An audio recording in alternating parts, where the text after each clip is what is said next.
तो मेरे भाई मुझे पर्सनली लगता है कि इचिरो ओडा का जो सबसे बड़ा गैम्बल है वन पीस सीरीज़ में वो है गियर फिफ्थ। और मुझे लगता है कि ये एक बहुत बड़ा ब्लंडर भी हो सकता है इस पूरे वन पीस सीरीज़ में। मैंने देखा है कि कई सारे लोग बहुत बड़े फ़ैन हैं गियर फिफ्थ के ट्रांसफॉर्मेशन को लेके। कई सारे लोग गियर फिफ्थ के ट्रांसफॉर्मेशन को कंपेयर कर रहे थे सन गोकू के सुपर सैयन ट्रांसफॉर्मेशन के साथ। अब हाँ, मैं बोलूँगा कि मैं भी फ़ैन हूँ गियर फिफ्थ के ट्रांसफॉर्मेशन का, but people need to chill man. I believe personally that gear fifth is although a really great transformation, but it does not compare to Son Goku's Super Saiyan mode man, Super Saiyan transformation। मुझे लगता है कि वो transformation जो super Saiyan transformation था वो बहुत ही एक बड़ा कल्चरल मोमेंट था। मुझे लगता है कि that is one of the legendary transformation ever in entire anime and मांगा हिस्ट्री माय गाय। अब हालांकि इचिरो ओडा बहुत बड़ा फैन है आकिरा तोरियामा का, बट मैं देख सकता हूँ कि कई सारे लोग कंपेयर करते रहते हैं वन पीस को डीबीसी के साथ। तो मुझे समझ में आता है कि क्यों कई सारे लोग कंपेयर कर रहे थे गियर फिफ्थ को सुपर सैयन ट्रांसफॉर्मेशन के साथ। पर ये जो टॉपिक है ये बहुत ज़्यादा इंपॉर्टेंट टॉपिक है मेरे लिए, क्योंकि मुझे लगता है कि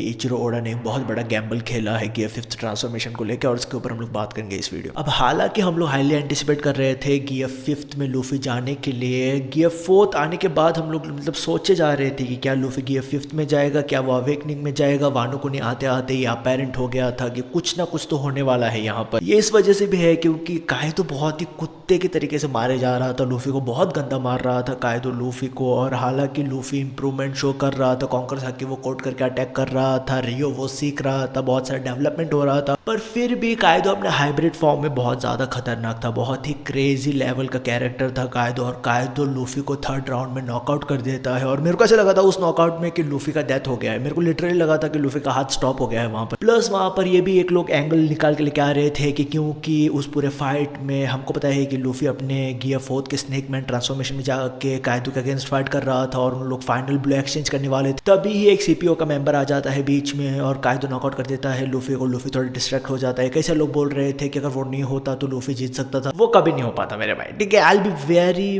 प्लेन लाइक ब्लंटली ऑनेस्ट। मैं तुझे मतलब सीधा ब्रूटली ऑनेस्टी के साथ बता रहा हूँ, काइदो लूफी को ठोक देता उस पूरे फॉर्म में। There is no way Luffy was defeating Kaido in the snake man transformation. अब हम लोग बोल सकते हैं कि काइदो कैरेक्टर में वो बहुत ज़्यादा एक इंटेग्रल एस्पेक्ट था, क्योंकि हमने देखा था कि जब काइदो ने फाइट किया था ओडन के अगेंस्ट, तब हम देख रहे थे कि किस तरीके का इंटरफेरेंस हुआ था। यहाँ पर भी हम वही एक एस्पेक्ट देख रहे थे। तो काइदो के कैरेक्टर में भी वो एक एस्पेक्ट था, तो वो मतलब सेंस कर रहा था वहाँ पर। But there was no chance that Luffy could have defeated Kaido with that snake man transformation. That would have certainly not happened in my opinion. तो जब लूफी अपनी ये ट्रांसफॉर्मेशन में गया, जब काइदो ने नॉकआउट किया लूफी को और लूफी अपनी ये ट्रांसफॉर्मेशन में गया अचानक से, तो कई सारे लोगों के लिए वो एक थोड़ा डिसअपॉइंटमेंट था, क्योंकि हम लोगों ने हमेशा लूफी को मतलब क्रिएटिविटी के साथ ट्रांसफॉर्मेशन में जाते हुए देखा है। ये जो ट्रांसफॉर्मेशन था, ये जो पर्टिकुलर ट्रांसफॉर्मेशन था, लूफी मतलब बहुत ज्यादा एक टिपिकल शोनन मेन प्रोटैगनिस्ट के मतलब वाइब के तरीके से ट्रांसफॉर्मेशन में गया था। मतलब एक बंदा, एक विलन बहुत ज्यादा स्ट्रांग है, वो कंप्लीटली एनाइलेट कर देता है मेन प्रोटैगनिस्ट के शोनन मांगा में, और बाद में बहुत ज्यादा डेस्परेट सिचुएशन में वो मेन प्रोटैगनिस्ट उभर के ट्रांसफॉर्मेशन में जाता है और वो दिन बचाता है। वो हमने देखा है बहुत सारे बार प्ले आउट होते हुए। पर लूफी के साथ मतलब लूफी के साथ हम बात करते हैं, ये थोड़ा डिफरेंट है मेरे भाई। हमने लूफी को इस तरीके का ट्रांसफॉर्मेशन में जाते हुए नहीं देखा है, इस तरीके से जाते हुए नहीं देखा है। ठीक है, फॉर एग्जांपल हम लोगों ने लूफी को मतलब अपने क्रिएटिविटी के जरिए से गियर सेकंड में जाते हुए देख रहे थे, जहां पर लूफी अपने ब्लड को बहुत ही एक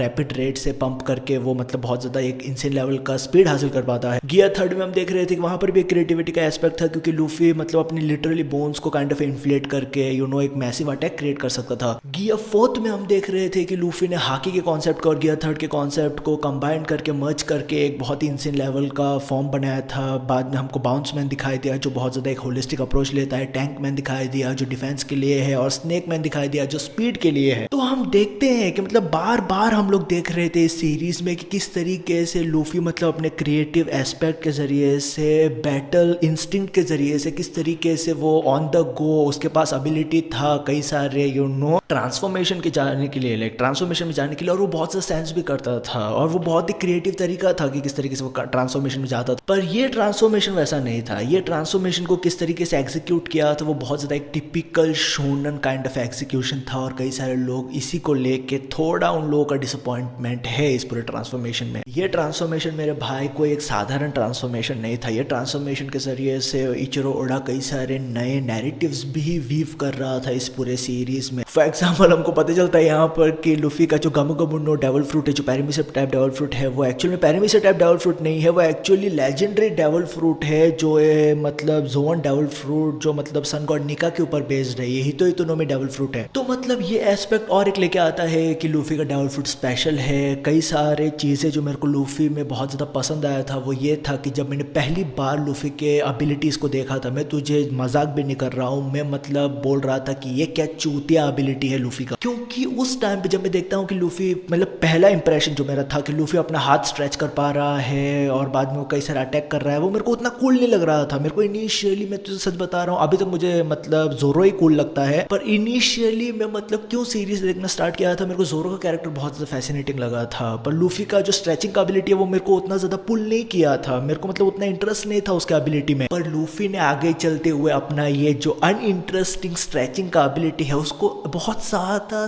इंटरेस्टिंग बनाया मेरे भाई। ठीक है, वो एक साधारण डेविल फ्रूट, मेरा जो पहला इंप्रेशन था वो था कि एक साधारण डेविल फ्रूट है। साधारण डेविल फ्रूट को कि किस तरीके से Luffy kind of extra ordinary बनाता है अपने अपने मतलब क्रिएटिव एस्पेक्ट को इंटीग्रेट करके, वो बहुत ज्यादा फैसिनेटिंग था मेरे लिए, पर्सनली बहुत ज्यादा फैसिनेटिंग था देखने के लिए। पर जब हमको आगे चलते हुए यहाँ पर पता चलता है लूफी के ट्रांसफॉर्मेशन में कि ये एक स्पेशल डेविल फ्रूट है जो सन गॉड निका के ऊपर बेस्ड है, तो वो कहीं ना कहीं काइंड ऑफ लूफी के जो मतलब मतलब क्रिएटिविटी का एस्पेक्ट है उसको भी थोड़ा डिमिनिश करता है यार। और जो उस एक साधारण चीज को स्पेशल बनाता था वो काइंड ऑफ अभी हमको पता चल रहा है कि हमेशा वो स्पेशल था ऑल अलोंग। अब हालांकि वो प्रोसेस को नेगेट नहीं करता है, पर कहीं ना कहीं वो थोड़ा खलता जरूर है यार ये चीज को देख के। यहाँ पर इस पूरे ट्रांसफॉर्मेशन में हमको ये भी पता चला कि गवर्नमेंट इस डेविल फ्रूट के पीछे बहुत लंबे समय से है। हम देख रहे थे किस तरीके से CP0 का बंदा इस डेविल फ्रूट को एस्कॉर्ट कर रहा था, शैंक्स इसके ऊपर अटैक करता है, बंदा हमको बताया कि शैंक्स के जरिए से किस तरीके से लूफी ये डेविल फ्रूट कंज्यूम करता है। तो ये मतलब हमको बताया जा रहा था कि ये बहुत ज्यादा एक लेजेंडरी डेविल फ्रूट है, ये जोवन डेविल फ्रूट है, जोवन का खुद का विल होता है, ये भी एक एस्पेक्ट इंटीग्रेट किया जा रहा था इस पूरे सीरीज में डेविल फ्रूट को लेके। तो एक बात ये भी आता है कि अगर वर्ल्ड गवर्नमेंट को पता था कि ये डेविल फ्रूट कितना डेंजरस है, और हमको पता है कि वर्ल्ड गवर्नमेंट के जो 5 गोरोसेस है उन लोगों का मतलब आंखें बना हुआ था लूफी के ऊपर, उन लोग नोटिस कर रहे थे लूफी को। अब अगर मैं वर्ल्ड गवर्नमेंट हूँ और मैं देख रहा हूँ कि एक राइजिंग पायरेट आ रहा है उभर के, उसके नाम में डी है, और हमको दिखाई दे रहा है कि ये बंदे के पास गम गमनो डेविल फ्रूट है या ये हितो इतोनोमिनो डेविल फ्रूट हो सकता है, तो मैं उसको मतलब मेरा पूरा कोशिश कर दूंगा, पूरा मतलब मेरा जान डाल दूंगा उसको दबाने के लिए, उसको उभरने ही नहीं दूंगा मैं। और हमको पता है कि लूफी ने किस तरीके से वर्ल्ड गवर्नमेंट का फ्लैग डिस्ट्रॉय किया था, काइंड ऑफ वो बहुत ज्यादा एक सिंबॉलिक मोमेंट था कि हमारा भाई स्ट्राइड पायरेट्स डिक्लेयर कर रहे हैं वॉर वर्ल्ड गवर्नमेंट के ऊपर। तो वो काइंड ऑफ कहीं ना कहीं लोग दिमाग में सोच रहे हैं कि क्यों वर्ल्ड गवर्नमेंट ने पहले इस चीज को मतलब सीरियसली लेके कंप्लीटली क्रश नहीं कर दिया स्ट्राइड पायरेट्स को। तो वो भी एक हमारे दिमाग में चीजें दे रहा था। और इस डेविल फ्रूट को लेके ये भी एक एस्पेक्ट आ जाता है डेस्टिनी का, क्योंकि हमको पता है अब, क्योंकि लूफी के पास ये लेजेंडरी डेविल फ्रूट है सन गॉड निका का, मतलब हमको पता है कि किस तरीके से एल्बेफ में हमको फेबल दिखाया गया था, जहां पर first era, second era, third era, first second third stages में हमको दिखाई दे रहा था कि कैसे ईमू और जॉय बॉय फाइट करते हैं, कैसे सन गॉड निका और मतलब ईमू या मतलब ये जो फोर्सेस है वो फाइट करते हैं। तो हमको पता है कि फिर से इन लोग कोलाइड करेंगे, वो फेबल में ही लिखा गया था कि दोनों लोग फिर से कोलाइड करेंगे, और बहुत ही एक मतलब एक इम्पैक्टफुल चीज रहेगा, इम्पैक्टफुल इवेंट रहेगा, पूरी दुनिया को ये चेंज कर देगा। तो यहाँ पर एक रीइंकार्नेशन का एस्पेक्ट आता है, यहाँ पर एक काइंड ऑफ ट्रांजिशन का एस्पेक्ट आता है, डेस्टिनी का एक एस्पेक्ट आता है। ओडा किस तरीके से उसका हैंडल करेगा मुझे पता नहीं है, पर जब हम बात करते हैं प्री टाइम स्किप को लेके, तो मतलब ये कहीं पर भी नहीं था, आसपास भी नहीं था। और कई सारे लोग मैंने देखा है कि बहुत लंबे लंबे क्रिटिक्स लिखते हैं कि किस तरीके से वन पीस बदल गया पोस्ट टाइम स्किप। बहुत सारे लोग मतलब वन पीस को ड्रॉप भी कर दिए थे पोस्ट टाइम स्किप के बाद कई सारे इवेंट्स को लेके। तो ये जो डेस्टिनी का कॉन्सेप्ट है जो इनकॉर्पोरेट किया गया है इस पूरे डेविल फ्रूट के रिवील के बाद, वो बहुत ज़्यादा एक क्रूशल एस्पेक्ट है जो कई सारे लोगों को मतलब उतना इंटरेस्टिंग नहीं लगा। अब जो और एक बहुत ज़्यादा सेंसिबल क्रिटिक है इस पूरे ट्रांसफॉर्मेशन को लेके, वो ये है कि ओडा ने अच्छी तरीके से इसको फोरशैडो नहीं किया इस पूरे ट्रांसफॉर्मेशन को। ये बहुत ज़्यादा वाइल्ड है, क्योंकि हमको पता है कि ओडा मास्टर है फोरशैडोइंग का, हमको पता है कि ये बंदा कितना मतलब कैलकुलेटिव है। पर मुझे नहीं लगता है कि यहाँ पर ओडा ने मतलब कैलकुलेशंस में डाला था इस पूरे एस्पेक्ट को, मे भी उसने डाला था, मुझको पता नहीं है। पर ओडा ने ऑलमोस्ट 1000 चैप्टर लगा दिया हमको रिवील करने के लिए कि ये जो डेविल फ्रूट रूट है वो एक्चुअल में गमो नहीं है, मतलब यही तो इकोनॉमी है। और हम लोग बोल सकते हैं कि हाँ मतलब जो ट्रांसफॉर्मेशन लूफी जा रहा था पैरामीशिया में वो बहुत ज़्यादा टिपिकल है जोन के साथ ही ज़्यादा टिपिकली होता है, और कई सारे लोगों ने मे भी थोड़ा यहाँ वहाँ पर पॉइंट आउट किया रहेगा, पर ये still out of the blue kind of a चीज़ था जो आया। और तो मुझको ये नहीं बता सकता कि स्काईपिया में लूफी डांस कर रहा था तो बेसिकली वो सन गॉड निका को डिपिक कर रहा था, या लूफी का शेडो हमको दिखाई दे रहा था आसमान में, वो सन गॉड निका को मतलब डिपिक कर रहा था। या तो ऐसा नहीं बोल सकता है कि स्काईपिया में बहुत सारे भगवान को मतलब उन लोग बोल रहे थे, rain god, sun god, water god, I don't know. वहां पर सन गॉड एक्चुअल में स्काईपिया में वो सांप था यार, जो बहुत बड़ा मतलब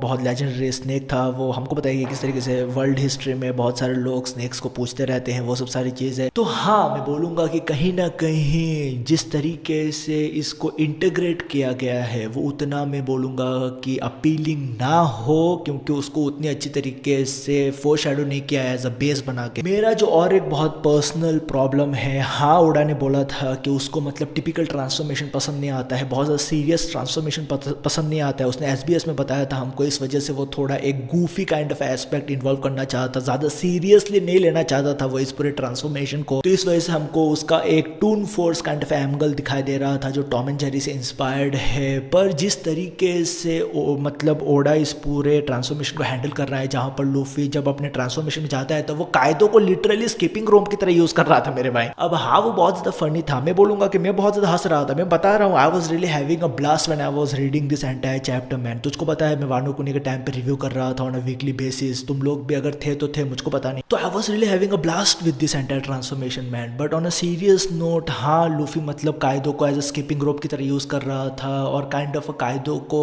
ओडा ने मतलब काइंड ऑफ ट्रैश की तरह ट्रीट किया यार at the end of the day, पूरा वानो कुनी आग के एंडिंग सेक्शन में। मैं पर्सनली बोलूंगा कि ओडा को एक तरीका ढूंढना पड़ेगा कि किस तरीके से वो पूरे बैटल्स को सीरियस रख सकता है यार, क्योंकि लूफी बहुत ज़्यादा गुफी चीज़ें करता है। उसका जो एबिलिटी है वो मतलब उसका बाउंड नहीं है। गोरोसो से बोल रहे थे कि ये मोस्ट रिडिकुलस पावर है पूरी दुनिया में। हम लोग लूफी को बैट जनरेट करते हुए देख रहे थे, अपने हेयर से गॉगल्स जनरेट करते हुए देख रहे थे, तो उसका मतलब एबिलिटी लिमिटलेस है at the end of the day. पर उसका कॉन्सिक्वेंस क्या रहेगा वो भी बहुत ज़्यादा इंपॉर्टेंट है। लूफी हैज़ टू पे a very immense price for this entire transformation with his life. अब मुझको पता नहीं है, मतलब हमने देखा है कि किस तरीके से उसके प्रीवियस ट्रांसफॉर्मेशन में भी उसका लाइफ फोर्स डिप्लीट हो रहा था, और गियर 5 में भी हम देखते हैं किस तरीके से वो डिप्लीट होता है, पर फिर से वो अपने ट्रांसफॉर्मेशन में चले जाता है। पर मैं एक सीवियर कॉन्सिक्वेंसेस लूफी की बॉडी के ऊपर देखना चाहता हूँ इस पूरे ट्रांसफॉर्मेशन को लेके, क्योंकि जो पावर अप है वो मतलब एब्सोल्युटली कंप्लीटली मतलब इनसेन है मेरे भाई। तो मैं एक सीरियस ड्रॉबैक देखना चाहता हूँ इस पावर का,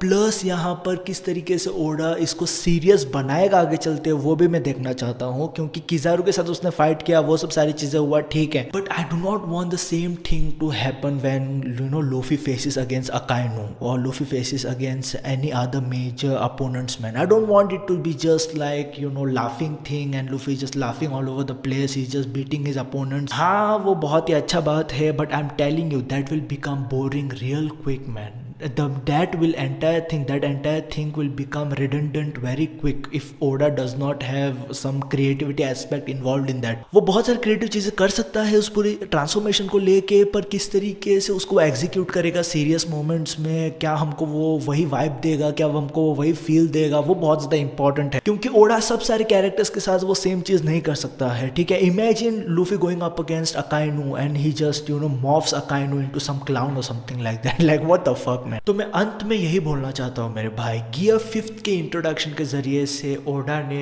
मतलब सीरीज को एक डिफरेंट एंगल दिया है, डिफरेंट डायरेक्शन दिया है। कई सारे लोग मतलब बात करेंगे इसके ऊपर, और क्या ये सही चॉइस था ओडा का, क्या ये गियर 5 का सही चॉइस था ओडा का, क्योंकि ये सिर्फ एक ट्रांसफॉर्मेशन नहीं था, इसमें मतलब बहुत सारी चीजें इंक्लूड किया है ओडा ने जो बहुत ज्यादा इफी बनाता है इस पूरे ट्रांसफॉर्मेशन को। तो सिर्फ टाइम बताएगा हमको कि क्या ये सही मूव था गियर 5 का कि नहीं। मैं मतलब एक्साइटेड हूँ देखने के लिए कि ओडा क्या करता है इसके साथ पर्सनली, पर देखेंगे यार। तुम्हारा ओपिनियन क्या, तुम क्या सोचते हो, तुम्हारा ओपिनियन क्या है गियर 5 के ऊपर, किस तरीके से तुम देखते हो इस पूरे ट्रांसफॉर्मेशन को, मेरे को डेफिनेटली बताना कमेंट सेक्शन में कमेंट करके। तो मैं याद रखे तेरे भाई, वी आर, ख्याल रख अपना, पीस मेरे भाई।